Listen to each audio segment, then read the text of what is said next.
You're listening to the Building Stronger Agents podcast, where we interview the top solo agents, team leaders, and brokers across the country to see what makes them thrive in today's market and beyond. Welcome to the Building Stronger Agents podcast. And today I have the pleasure of talking to one of my friends in Richmond, Virginia. Her name is Liz Brown. And Liz, there's lots of reasons to have her on the show today, but what we're going to talk about is social media, because I don't know about you guys, but I really get in the weeds with social media. It's overwhelming for most of us. And so many of us, we just throw everything at the wall and hope it sticks. So we become like halfway at 6 different things, and that's never good. So Liz, she's not a braggadocious person, but I'm going to just say it. She's got about 40,000 followers on TikTok, and she's got about 50,000 followers on Facebook. I never would have thought that having a lot of followers on Facebook would have been important, but we're going to find out today how it's working for Liz. So welcome to the show, Liz. Thanks so much for taking the time to be here. I know how busy you are. Thanks for having me. Of course. Anything for you. Well, thanks so much. So before we get into it, give us, how'd you get into real estate? I know you said you got licensed in 2016. Like, what did you do before that? What got you into real estate? Love to hear the story. I have always sold things since I was my first job as a car hop at 14, then being a waitress at a, Friendly's in Pennsylvania, serving ice cream and hamburgers. And then even in college was a waitress. So I was a waitress probably 10 years. So I got really used to talking to lots of people and dealing with lots of, drama and handling more than one thing at a time. So it was really good experience. Then I sold cars for a while too. Oh, no kidding. What kind of cars? Hondas and Acuras. Wow. Mm-hmm. I know. So that gave me really good experience with negotiations and actually selling things. The second biggest purchase that most people make other than a house. Right. So then the next step was obviously houses because, I wanted to sell something bigger, but I had gotten to a place where I thought I was going to be a driver's wife. Does that make any sense? Have you seen the movie where Will Ferrell's, what is that movie? Talladega Nights, where Will Ferrell's like, his wife is like, I'm a driver's wife. And so I had gotten to that place where I had married, quote unquote, well, and I was just going to stay home and have some kids. And I don't know, I was like a personal trainer and taught group exercise. And right. I was living that life. And then my husband was like, oh, by the way, I'm not working right now. And I was like, oh. But you're supposed to be a driver. Well, wait a second. And he was in the car business too. And the car business is brutal. It's brutal. Like I said, I had worked in it. And so I understood it. But then we both got in the corporate side of it. So I worked for, Honda corporate, and so did he. And they were always moving us around and jerking us around. And I don't know. So one day I was sitting in the parking lot with my daughter, and she was in the back seat. And for whatever reason, we didn't have any insurance. So I went to take her to the doctor. And I walked into the Kaiser place, and they're like, you don't have insurance here. And I was like, I'm sorry, what? They're like, yeah, I said, well, what do I do? Right? I've never been in this situation. I'm a driver's wife. What do we do? So they say to me, you're going to need to go to the state hospital since you don't have insurance. And I was like, you're indigent. What? What? So I sat down in the car, and of course I was going to do whatever I needed to do, but I was not going to let this be my life. Yeah. So before that, I had met with a real estate agent twice about selling our house because we'd moved up to Seattle and moved back to Portland and up to Seattle and back and forth selling our house, but we never sold our house, luckily. So I thought to myself, I could sell real estate. So I did, and I started, but I was not good in the beginning. It probably took me 6 months to sell my first house because like everything else, you want to do it your way. Right. Instead of listening to someone. I mean, you've had agents that think they can do it, even though you're like, here's the path. Why don't you want it? Just the path. Just do this. You'll be fine. And I was like, no. I want to do it my way. So it probably took me 6 months to actually get good at it and sell a first house. I sold my first house. I got licensed in April, and I got my first closing in September. The problem was the commission check was $692. I still have a copy of it, which kind of sucks. Yeah, it was 1988, but it was a $48,000 house. That was my first sale. I picked the wrong part of the country to start selling houses back then because the houses were pretty inexpensive. But Mhm. You sold six, or how many did you took you 6 months to sell your first house, and then did you start getting some traction after that? I sold 12 my first year. And then after that, I don't know, somewhere between 12 and 36, depending on the year, Sure, which is depending on where I good. was living. And Mhm. you're in Virginia. Is that an expensive market, or like what's the average sale price where you are? It's like, I think it's 350 right now. So That's it's pretty solid. fine. Yeah, Yeah, yeah. it's fine. It's not, I mean, it's not Portland where I came from. When I moved here, it was like 250 maybe was the average price point, and that was a big change. Big Oh change. yeah. But you're like here, you don't have the massive highs and lows either. It's pretty steady Eddie, Yeah. right? Yep. Outside of the COVID market, obviously, it's pretty steady. Yeah. So what did you initially in 2016, that was pre TikTok. Hmm. Uh, Facebook was a thing, but wasn't the same as it is now. The major changes with Facebook occurred in 2018. It's become a utility since then. I mean, people during COVID used Facebook to keep in contact with people. So it's become much more of a habit now than even TikTok or Instagram. But what did you do back then to grow your business?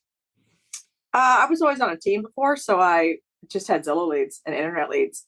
So God, I learned really, I learned how to convert people on the phone. I yeah. can I can talk to anybody on the phone. I even with Honda, I was a collector for a little bit. So Oh, I anybody on the phone. The phones don't scare me, which is why I think video doesn't scare me, because what are you going to do? You can't hurt me, right? Like you can't come. I mean, you could come find me, but right. I You mean, could.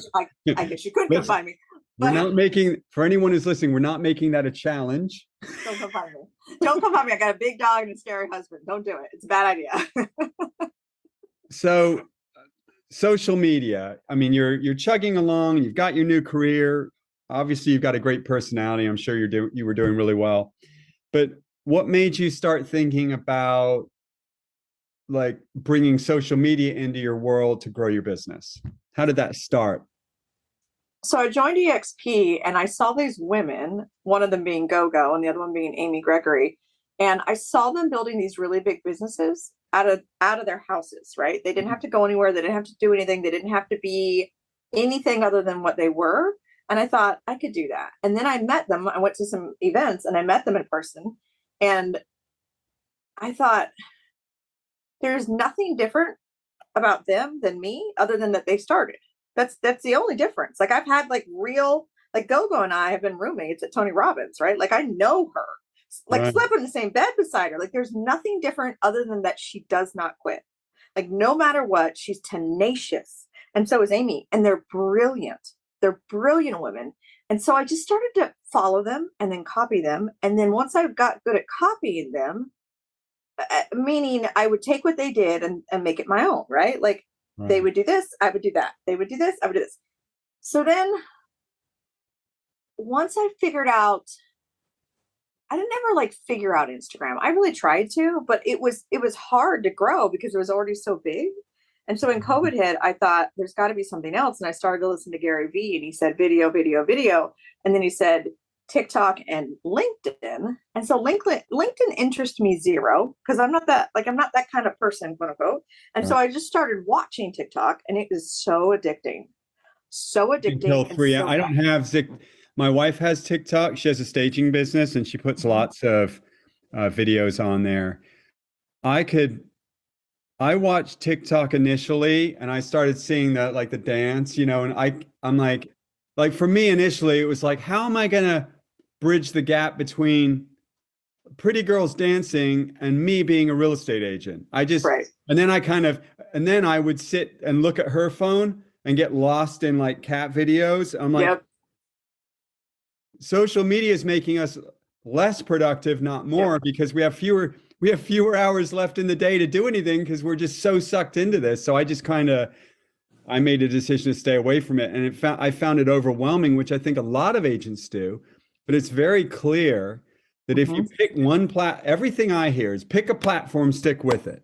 Hmm. Whether it's Yep. TikTok, whether it's Facebook, don't try to be all things to all people and try to go really deep on one platform. Do you believe in that, or what? Like, what are your thoughts? I think you have to find what you you got a like. ton. I mean, 40,000 on TikTok and 50,000 followers on Facebook. I watch your videos. You're very entertaining. And obviously, being a gregarious person, I don't think that you don't seem like a sociopath to me. So, although it's always possible, I mean, Right. but you seem like you're a relatively outgoing person anyway, and you seem to have lots of confidence. You don't mind talking to people. So it was probably a much easier thing for you. But what would, like, if someone, an agent who maybe isn't as naturally outgoing as you, if they want to get into social media, like, what did you do to start? How did you get these followers? I mean, what do you do to grow that many followers? You talk to the masses. You don't just talk to, you don't niche down into this tiny, tiny nitty gritty of wherever you are, whatever you're doing. You have to create videos that appeal to many, many, many, many people. Like the videos that do the best are that get followers are videos like I made a video about what I look at when I show a house. And so during that video, I was looking at ceiling fans, baseboards, and light switches. So, Will, you have looked at these things. What can you tell about a house when you look at those three things?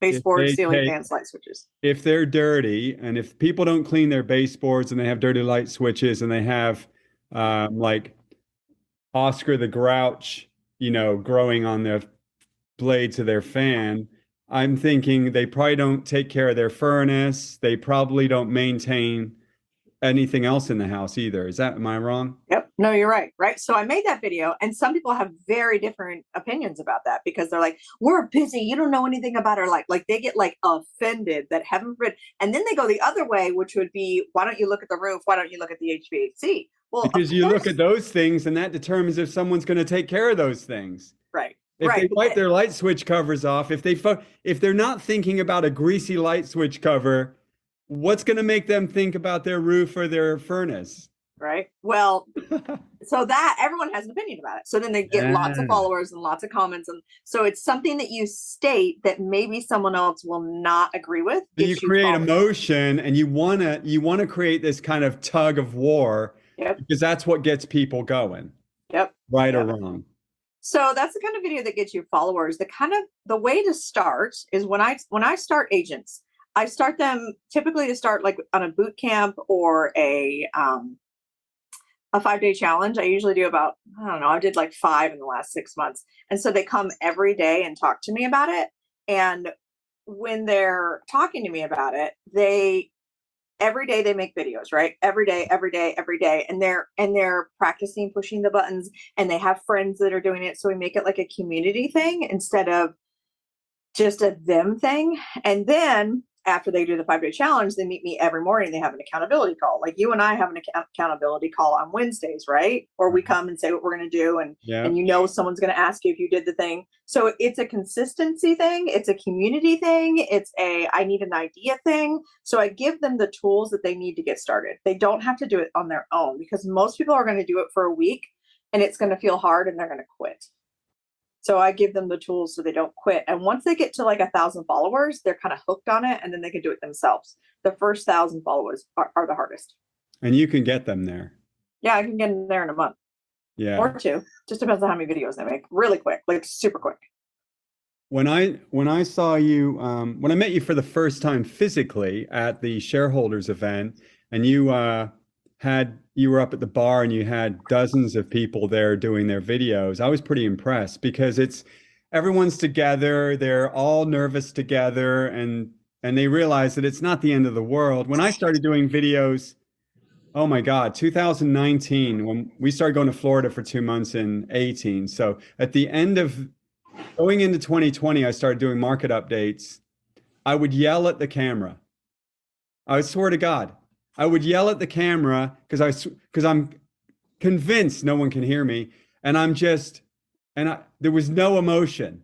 Right. I had this white background, not unlike what I've got here, but then I would just be like a robot. But here's the thing. I would watch my videos. If you're a normal functioning human, you're going to suck at it. I don't pick anyone who does video. Yep. Go look at their initial ones and they were crappy. Yep. Because we're all humans. We all start off at the same place. It, Yep. it all boils down to 10,000 hours, right? If you're willing Yep. to stick with it, anything it is, then you're going to become good at it. And then you just have to become consistent. Yeah. I'm reading this book called The Talent Code, Okay. and it talks about like the myelin in your brain and how when you do something, when you activate the myelin over and over and over and over and over again as much as possible in a short amount of time, you Hmm. get better at it fast, right? So the whole idea of this is how many can you do as fast as you can over and over again, pushing the buttons, editing them, filming yourself, practicing things, adding the music. Like that's how I got good at it, is that I did it during COVID when I wasn't so busy doing everything else. And so I just every day, every day, every day, every day. And then I consumed a lot of it as well. So then I saw what was good and what made people good. And then since I was already good at speaking because I taught group exercise, like I Yeah. was used to being in front of people, Right. lots of people, like having to be cute on my feet, right? Like Sure. entertain the crowd. Yeah, It and made you're it really great. I will easy. say, you don't need your head to get any bigger, but when I saw you for the first time in Cabo on the stage, when you were there with Yoakum, was it? I was on the stage. It was me Yeah, and you were in a blue Simone. dress. It was three of you. Yeah. You were trying to get agents to talk about, like not everybody has 1,000 agents at EXP, Right. whatever.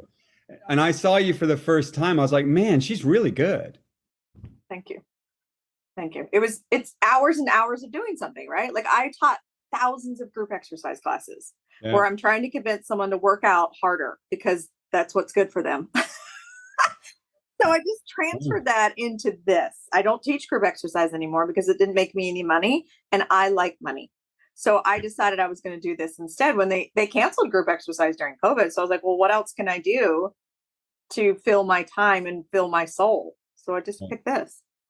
One thing I just got from what you were saying, a lot of real estate agents start doing video, myself included. Then you run out of topics. You're like, Mm-hmm. I did my market update. I took Dave Kennard's 10 things that leaders do, 10 ways leaders handle change.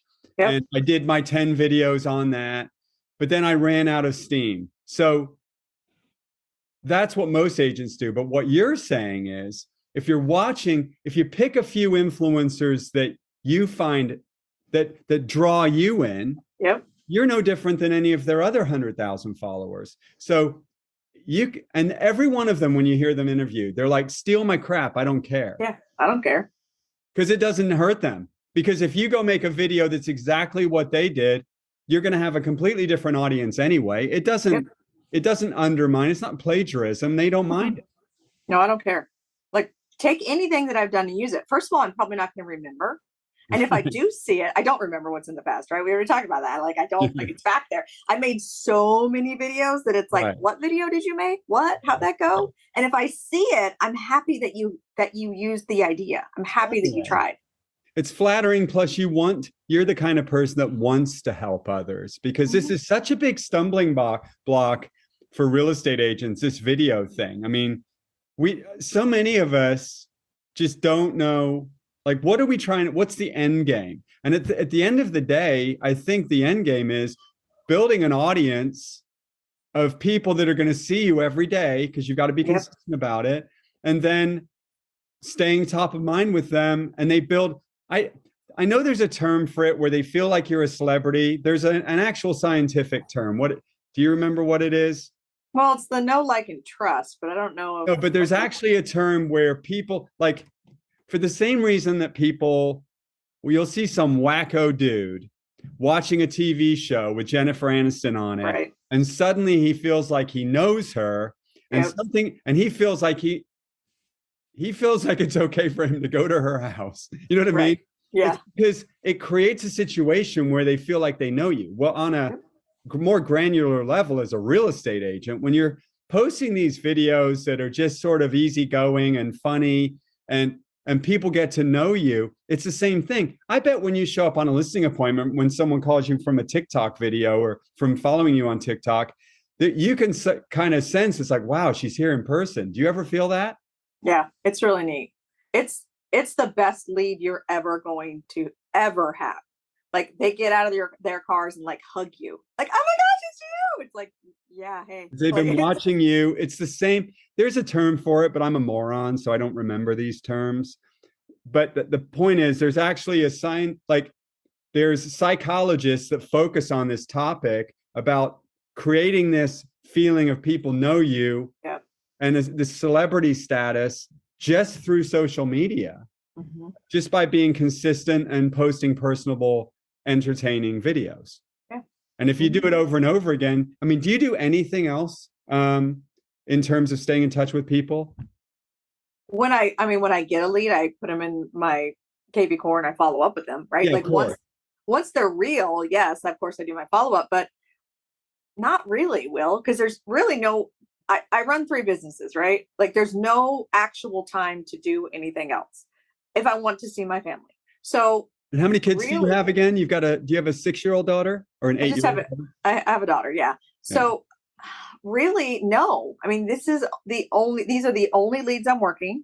This is the only way I'm getting leads, right? Is it the right way? And it costs you no money, right? I mean, it costs me a lot of time.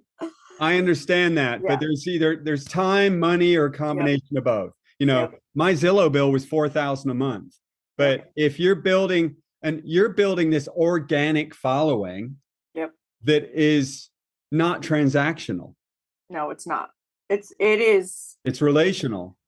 It is grown every year and it keeps growing and it keeps surprising me. I mean, I have systems in place that I pay for. Like I have a VA, I have a email guy that does my funnels for my courses.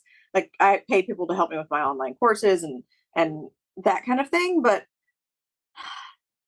if I didn't want to do the other things I'm doing, would it quote unquote cost me money? Not like Zillow, right? Zillow cost me $2,800 a month when I did it, which was fine because I can convert those leads.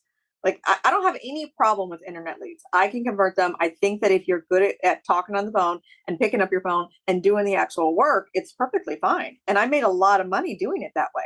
I just didn't want like the run and chase that way. I just got tired of it because there's so much, I don't know, just the way you meet a Zillow lead compared to the way you meet a social media lead is so much different. Like it's just the feeling of it and the relationship, and they already know and love you by the time you show up. Position of they're coming from a place of trust. Right. They're not looking at you as a salesperson. Yep.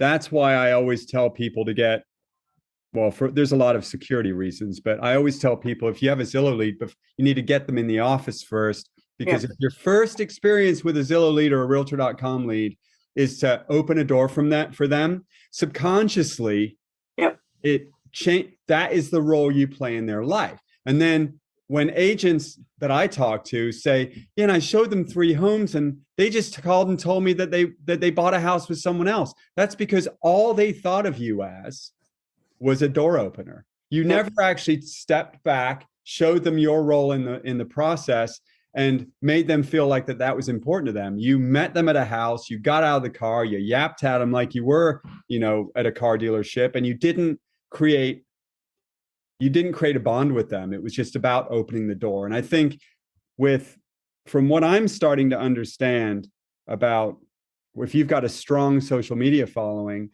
is that you've already built the trust. If they've been watching enough of your stuff and feeling like they know you, because you're not doing the same stuff all the time, right? No, you're by not. The time they actually call you, they've already bought into Liz Brown. Yes.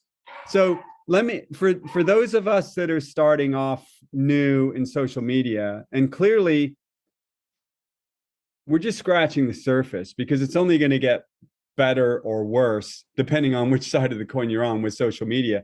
But so you're saying the first step, if you want to get into it, is just get into it.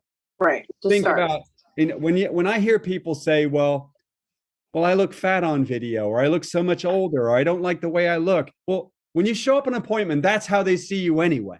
Yep. Right. So it doesn't matter how you perceive yourself. However people see me or you, that's what they're going to see on the video anyway. So don't care at all about that. I was nervous about it initially.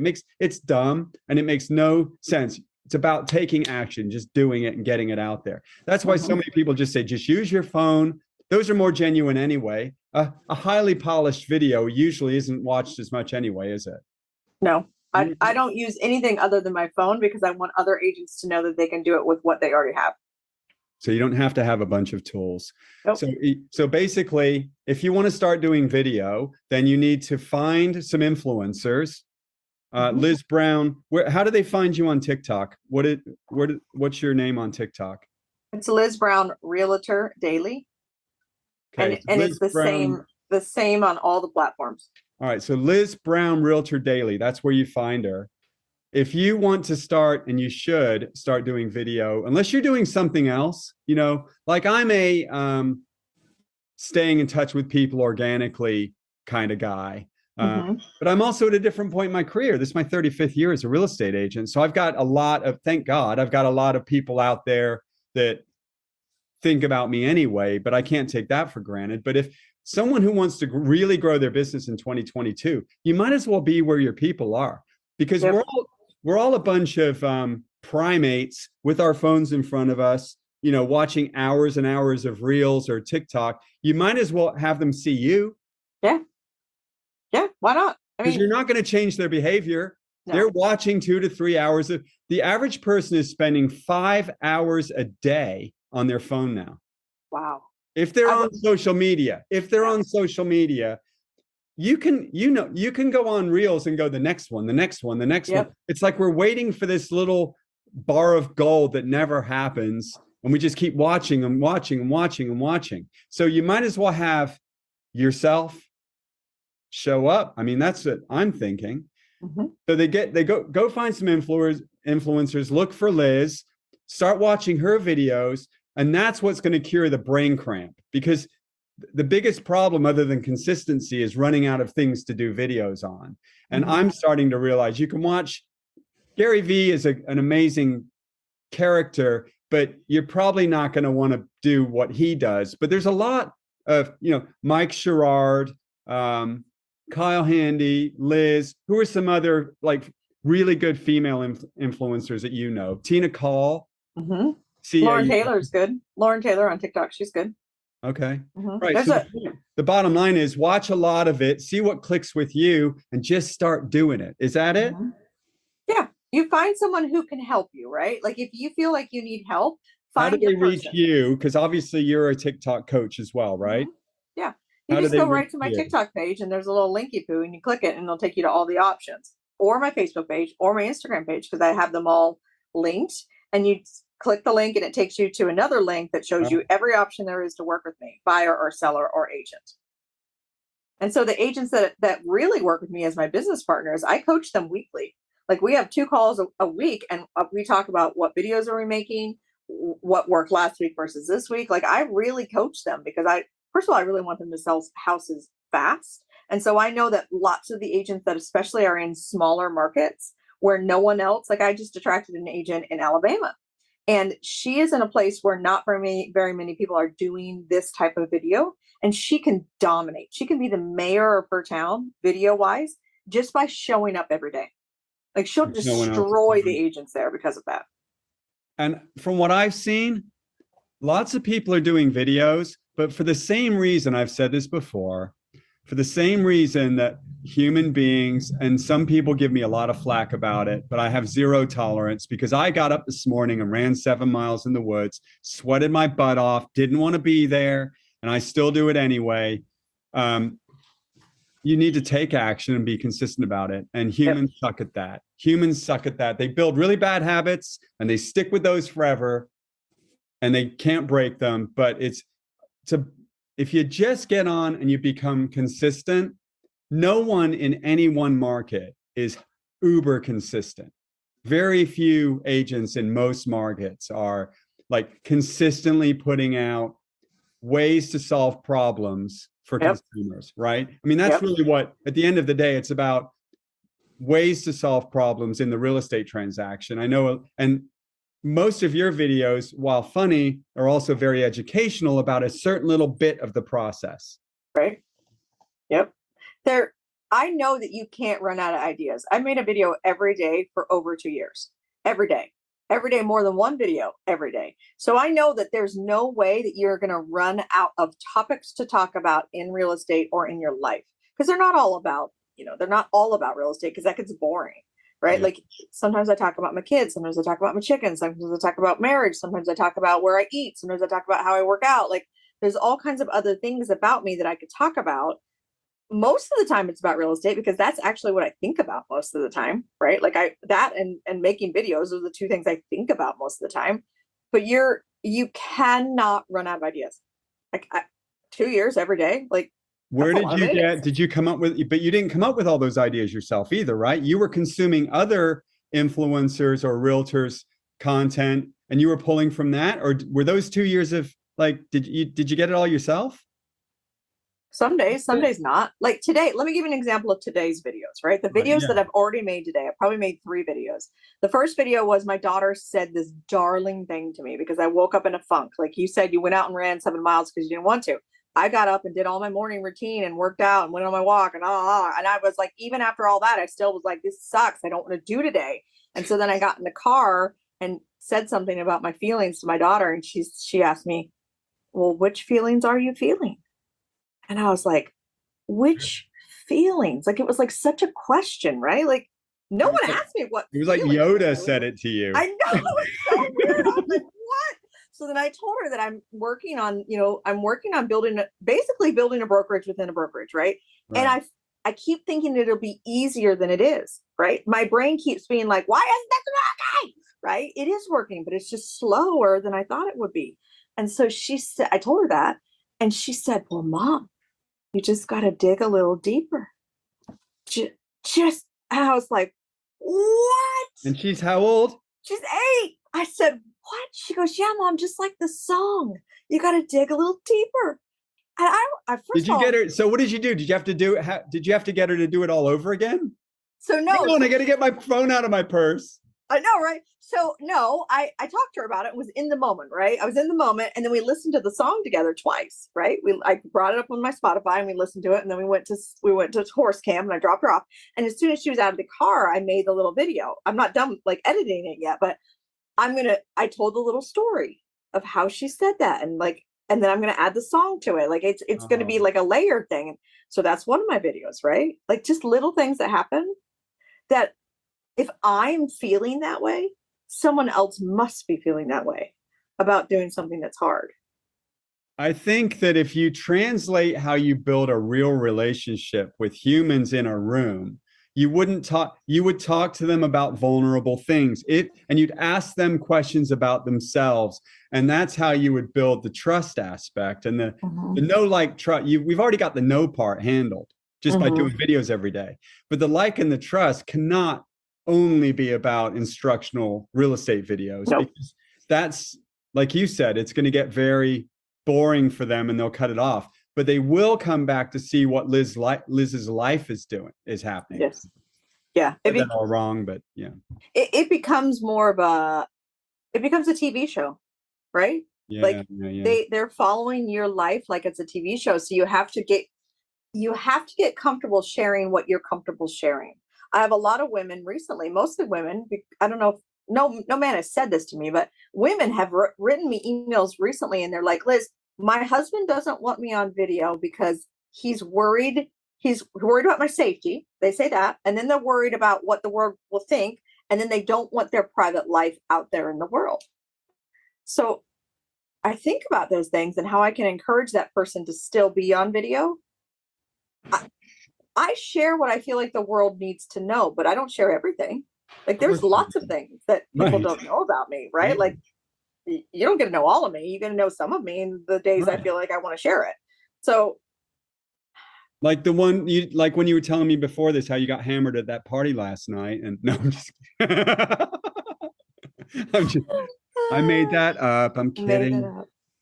I mean, maybe a couple of years ago, but that's the thing, Will. You get so into what you're doing that you don't have time for the things that you used to have time for, and they don't seem important anymore. Like I'm obsessed with what I'm doing right now. That I have taken things out of my life that I used to spend a lot of time on. Like I used to work out for 3 hours a day, like go to the gym for 3 hours a day. Was I actually working out for those 3 hours? No, I'd go work out for an hour and then get ready and It was fiddle a around with my social girlfriends. experience. Yeah, it was a social experience every day. Well, now I'm like, I'm lucky if I work out for 30 minutes or 45 minutes because I'm like on to the next thing because I But their want to help. purpose, it's more purposeful though, right? Yep. You still work out, but you Yeah. just focus on the working out part. You've just taken out all the filler. The fluff. I have a gym membership. I use it for social, interaction, but really the working out I do is very focused. It's, the Peloton app and I do it in my garage. Like it's like, Yeah, get it that's done. fine. Yeah.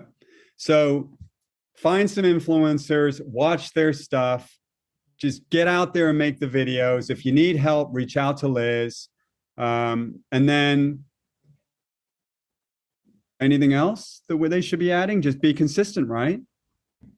I think they have to remember not to be boring. There's so much boring So out there in hard the to world. do. Oh, I know.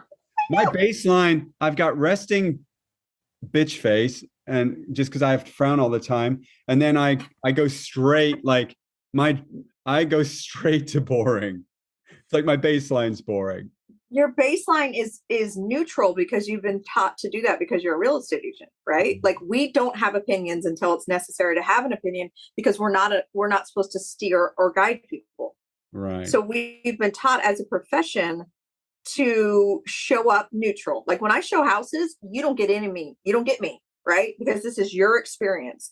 I'm going to pay attention to the important things, but I'm also going to fade into the background because I don't want to distract from your experience of looking at this house. And you don't want to make it the Liz show when they're looking for, when they're trying to buy a home. Right. But when you're doing a video, it is the Liz show. Correct. Show me who you are. So instead of being vanilla, I want you to be who you are. And so a lot of times we forget who we are because no one ever asks us to be us. You're a lot more animated on your videos. Yep. Mm-hmm. You don't want, but people know that. I think I was listening to Tristan on the on Real Estate Masterminds, and he was saying, no, it was Jeff Fitzer because he's his partner. And Jeff was saying that you have to talk a little bit quicker, be a little bit more animated, and it just looks normal.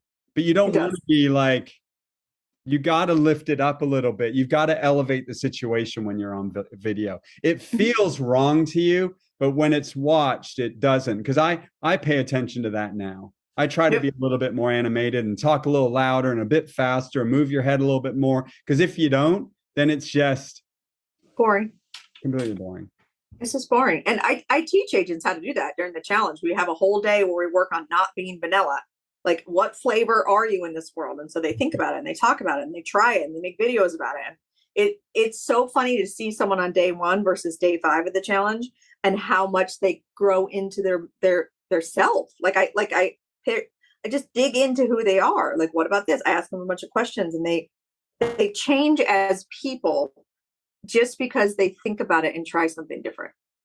As you do more, you're going to start thinking about more topics as well, right? You're going to start before. It's like working any muscle, whether you start calling FISBOs or knocking on doors or whatever, and you've never done it before, then you start, I think you would start getting more, you'll start paying attention to things that you do in the day and thinking, could I turn this into today's video? Yes, all the time. My brain is, this is a TikTok, this is a TikTok, this is a video. Every time I hear anything, I watch another video, anything, my brain is out. I can think of TikTok ideas like forever. Last thing, frequency. If someone's just starting, they've been on TikTok, but they haven't really made an effort to make it part of their business, like client recruitment tool. How often should they be posting? If you're on TikTok, once a day. Once a day. And it could be a 7-second video. It could be a 30-second video, but just once a day. You got to show up every day. That's not that hard to do once you work it into your routine, right? Right. But you have to work it into your routine. That is the part. Because if you don't, you're going to do it for a couple days or a week, and then you're going to fall off. It's true. Yeah, I see it happen all the time. But in anything we do in life, the humans that take action and then do it consistently, then get into maintenance mode. I was talking about my wife to my wife this morning because she's a real go-getter. And she started a staging business. out of nowhere. And now she's got all these rehabber clients. I mean, she's just like, she's very good at getting out of her own way and taking action. Mm-hmm. But I was talking about maintenance mode. And the problem is, no matter what it is we do, if it's like prospecting or making videos, or if you do it sporadically, it's always going to feel like a challenge and a task. And it's always going to feel like you're not getting anywhere. Like saving $20 a week. The first week, it's like $20. I can never get rich on 20 a week. That's $1,000 a year, 5,000 in 5 years, just $20 a week, right? So in whether it's working out, doing sit-ups, making videos, calling past clients, whatever it is that you're doing, if you just do it consistently each day and you take action over 30 days, 60 days, 90 days, 150 days, a year down the road, and you're making your one video today, at the beginning, the one video today feels like it's a complete waste of time, just like doing 50 push-ups or 50 sit-ups today. It just makes me sore and sweaty, and I still look awful. But once you get over that hump, and now you've been doing it consistently for 120, 150 days, which is where most people fail way before that. That's why New Year's resolutions, the gym you can't get in the gym for the first 6 weeks of the year, and then it's empty for the rest of the year, right? Until the next January 1st. But if you just stick with it and you get into maintenance mode, then you're not really focusing on today's video. You're not focusing on today's workout, today's Peloton. Because you're seeing successes from the stuff in the past, and that's what makes you keep doing it. But most of us never get there. Yeah, you can. It's just sometimes you need support, right? That's why my accountability calls. I have one every day, and those people on there will not quit. I even tried to. I tried to stop it like a month ago. I'm like, I'm out. They're like, no, you can't be out. I'm like, okay, fine, I'll double down. I do an accountability call with agents on Monday morning at 8:30 and Wednesday at 10. And they really appreciate being able to show up the following week and have their stuff done. I run 5 to 6 days a week. I don't run by myself anymore. Every one of them is a scheduled run with somebody else. Really? Yep. Monday, it's Kevin and Dave. Tuesday morning, it's Todd. Wednesday night, it's Kevin and Dave. Thursday, it's Joe. Don't run Friday. Saturday group, Sunday group. Because I know I will be there if I make an appointment. And even me, I'm a loser. I won't show up unless it's too easy to stay in bed or get home from work and not want to go meet them or go run by myself. So I've just made it so they're all appointments. So if you can do that with what you're doing with your accountability calls with social media, the chances of success are going to go way up. Mm-hmm. On that note, thank you for being with us, Elizabeth. Mm-hmm. Thanks for having me. I enjoyed it. Yeah, you have a great day, everyone. I hope you got a lot of information out of this. Please reach out to Liz. How do they reach you again? Liz Brown, Realtor Daily, on any of the platforms. So if you want to get into TikTok or just videos in general, and you want to stick with it, reach out to Liz, and keep watching or listening to our podcast, however you get it, and we'll continue to interview the very best in the business. And thanks, Liz. You have a wonderful day. Thanks, Will. I hope you liked this episode of the Building Stronger Agents podcast. Please give us a review and share our show with your friends. We will continue to interview the very best in the business to see what makes them thrive in this market and beyond.